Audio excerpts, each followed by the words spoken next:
1190 സ്പെയിനിലാണ് കുലീനരും ധനികരുമായ മാതാപിതാക്കളുടെ മകനായി വിശുദ്ധ ഗോൺസാലസ് ജനിച്ചത്. യുവാവായിരിക്കെ തന്നെ അദ്ദേഹം തന്റെ കത്തീഡ്രലിലെ കാനോനായി നിയമിതനായി. അധികം താമസിയാതെ വിശുദ്ധൻ തന്റെ കത്തീഡ്രൽ ചാപ്റ്ററിലെ തലവനായി തിരഞ്ഞെടുക്കപ്പെട്ടു. തന്റെ പൂർണ്ണതയ്ക്കായി വിശുദ്ധൻ വളരെയേറെ ഉത്സാഹത്തോടും ഭക്തിയോടും കൂടെ പരിശ്രമിച്ചു. സന്യാസത്തിന് പഠിക്കുമ്പോൾ തന്നെ വിശുദ്ധൻ വളരെയേറെ ഉദാരത പ്രകടമാക്കിയിരുന്നു. മറ്റുള്ളവരെ സേവിക്കുവാനുള്ള ഒരവസരവും അദ്ദേഹം നഷ്ടപ്പെടുത്തിയില്ല. ഇതിനിടെ അദ്ദേഹം ദൈവശാസ്ത്രം പഠിക്കുവാൻ തുടങ്ങി. വിശുദ്ധന്റെ അപാരമായ പാണ്ഡിത്യം മൂലം അനേകർ അദ്ദേഹത്തിന്റെ വാക്കുകൾ കേൾക്കാൻ തടിച്ചുകൂടി. അങ്ങനെ അനേകർ ക്രിസ്തുവിനെ സ്വീകരിച്ചു. അനുതാപത്തിന്റെ പ്രാധാന്യത്തെപ്പറ്റി എല്ലായിടത്തും വിശുദ്ധൻ പ്രസംഗിച്ചു.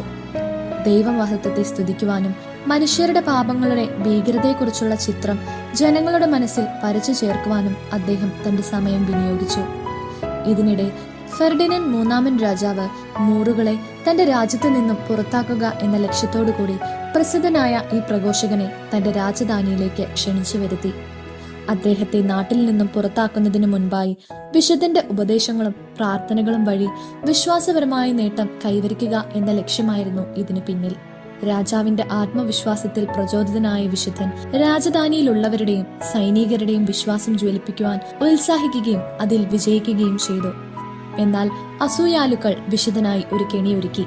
ഒരു കൊട്ടാര വേശ്യയെ കുംഭസാരത്തിന് എന്ന നാട്യത്തിൽ വിശുദ്ധന്റെ പക്കലേക്ക് അയച്ചു.